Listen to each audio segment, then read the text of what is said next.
Muito bem, seja muito bem-vindo a mais um vídeo do Grafia Cursos. Hoje eu quero falar um pouco a respeito do dom de profecia. Eu quero começar lendo a passagem bíblica de 1 aos Coríntios, capítulo 14, versículo 1 a 3, que diz assim: Segui o amor e desejai intensamente os dons espirituais, mas principalmente o de profetizar. Pois quem fala em uma língua não fala aos homens, mas com Deus, porque ninguém o entende, mas pelo Espírito fala mistérios. Mas quem profetiza fala aos homens para edificação, exortação e consolação. Nós vemos nessa passagem de 1 Coríntios capítulo 14 que Deus instrui, por meio dos escritos do apóstolo Paulo, que os seus filhos devem desejar sempre os dons espirituais. E ele coloca certa ênfase sobre o dom de profetizar, o dom de profecia, porque o dom de profecia visa a bênção de toda a comunidade cristã. É interessante que ele diz que o dom de profetizar deve ser buscado por todos, principalmente o dom de profetizar.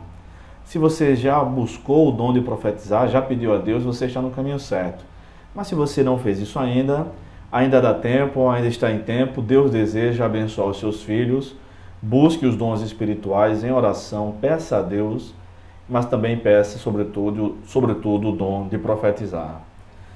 A profecia é superior ao dom de línguas, e essa passagem mostra isso, não? A profecia é superior ao dom de línguas, porque quem fala em língua não entende e ninguém consegue compreender o que está sendo dito, a não ser que haja intérprete, é claro.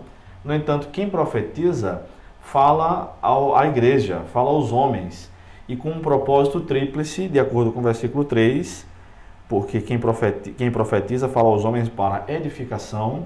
Então a profecia é importante porque edifica, porque exorta e consola. E é interessante porque no texto grego está exatamente assim mesmo, exorta e consola, com duas palavras distintas, sendo que exortar já significa consolar. Então, a profecia serve para edificação de quem a ouve, mas também serve para puxar a orelha, digamos assim, se a exortação for entendida aqui, até certa forma, como uma repreensão e também como consolação, tá? É uma diferença muito pequena. Eu quero ver também, ainda no capítulo 14 de 1 Coríntios, o versículo 23, do 23 ao 25, que diz assim: Se, pois, toda a igreja se reunir num lugar e todos falarem em línguas, e entrarem pessoas não instruídas ou incrédulos, por acaso não dirão que estás loucos? Claro, porque se alguém algum incrédulo nunca viu alguém falando em línguas, não sabe o que é que está sendo dito, o que é que está acontecendo, entra num lugar e vê as pessoas, todo mundo falando em línguas, pode até pensar que eles estão loucos, né? Assim como aconteceu em Atos capítulo 2, que os incrédulos disseram que os discípulos de Jesus, os 120 que estavam falando em línguas, estavam embriagados, e eram apenas 9 da manhã, de um domingo, enfim. O versículo 24 e 25 diz: Mas se todos profetizarem, e alguma pessoa incrédula ou não instruída entrar, será por todos convencida de seu pecado e julgada. Então, de certa forma, a profecia tem esse caráter evangelístico também. Por quê? Porque no verso 25 diz: Os segredos do seu coração se tornarão manifestos, e assim, prostrando-se com o rosto em terra, adorará a Deus, afirmando que, de fato, Deus está entre vós. À medida que o incrédulo entra num culto e vê pessoas profetizando, vê que os segredos do seu coração, aquilo que somente ela e Deus sabem, está sendo dito ali, ela tem a certeza que Deus está naquela reunião e pode se prostrar e adorar com o rosto em terra, ou seja, pode se converter ao Senhor. Então a profecia é superior ao dom de línguas por estas razões, tá? Agora, a profecia é fruto de quê? A profecia é fruto de revelação. Veja só, 1 Coríntios 14 ainda, versos 29 e 30. Que 2 ou 3 profetas falem e os outros julguem o que foi dito. Mas se for dada uma revelação a alguém que estiver sentado, cale-se o primeiro.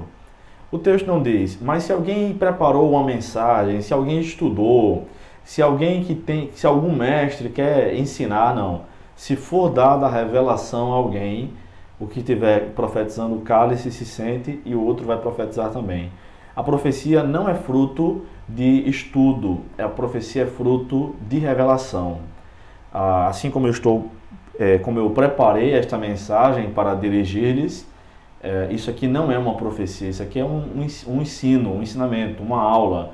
Pode ser entendido como um sermão, uma pregação também, mas não como uma profecia, tá? A não ser que eu recebesse uma revelação do Senhor aqui para comunicar-lhes. Mas, caso contrário, é o ensino.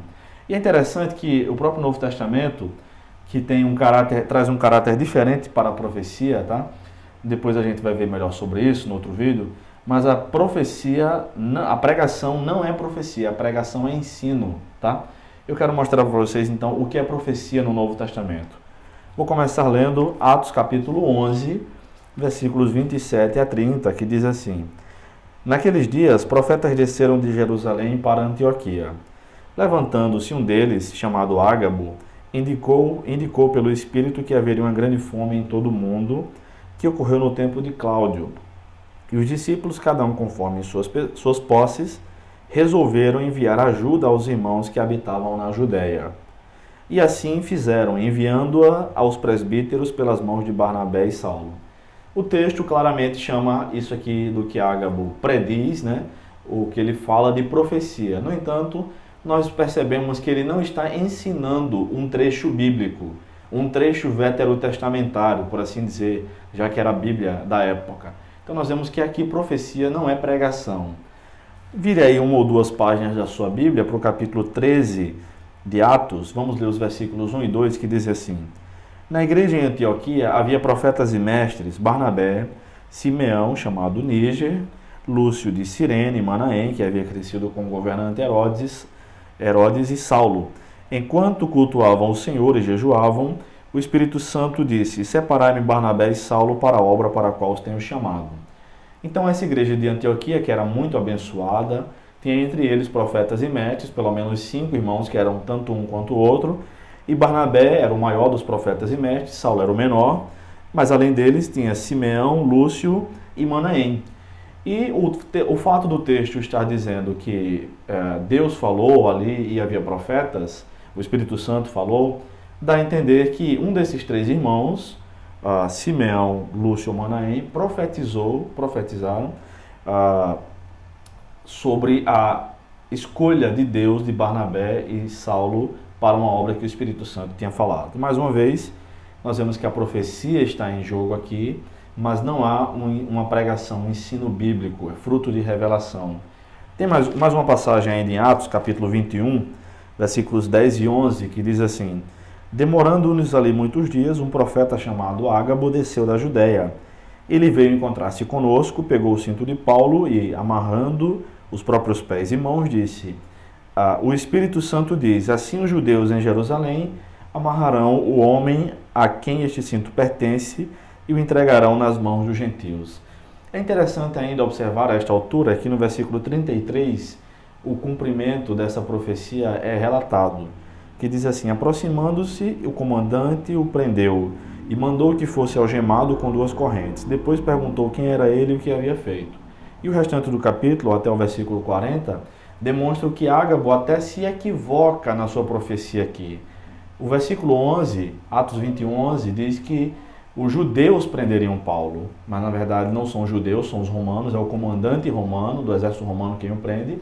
E o versículo 11 diz também que os judeus o entregariam voluntariamente aos gentios, mas é justamente o contrário que acontece. Os gentios é que têm posse de Paulo e eles não o entregam voluntariamente, mas à força, tá? O que deve ter acontecido aqui, talvez Ágabo tenha tido uma visão e na hora de transmitir a revelação, não precisava ser exatamente preciso, ele se equivoca nos detalhes. O que mostra, entre outras coisas, que a profecia na Nova Aliança, a profecia no Novo Testamento, possui um caráter inferior ao caráter da profecia veterotestamentária. Ali a profecia era canônica, isto é, profetas escreveram o Antigo Testamento. No Novo Testamento a profecia é não canônica, inferior à revelação canônica. Tanto que em 1 Coríntios capítulos 12, 13 e 14, nós sabemos que aquela igreja profetizava muito em seus cultos. E havia, apesar de haver exageros, havia profecias verdadeiras ali. Mas nenhuma delas é relatada no texto bíblico, mostrando que a profecia na Nova Aliança é não canônica. Tá? É por isso que, por exemplo, Paulo escreve aos Tessalonicenses, na primeira carta, capítulo 5, o seguinte. 1 aos Tessalonicenses 5, 17, 18, 19, 20 e 21. 17 a 21. Orai sem cessar. Sede gratos por todas as coisas, pois essa é a vontade de Deus em Cristo Jesus para convosco. Não apagueis o espírito, não desprezeis as profecias, mas examinando tudo, conservai o que é bom. Nós percebemos ainda que a profecia deve ser examinada e devemos ficar com o que é bom, ou seja, aquilo que vem da parte de Deus para nós, tá? E para finalizar a questão, que profecia não é pregação, 1 Timóteo, capítulo 4, versículo 14, que diz assim: não deixes de desenvolver o dom que há em ti, que te foi dado por profecia, com a imposição das mãos dos presbíteros.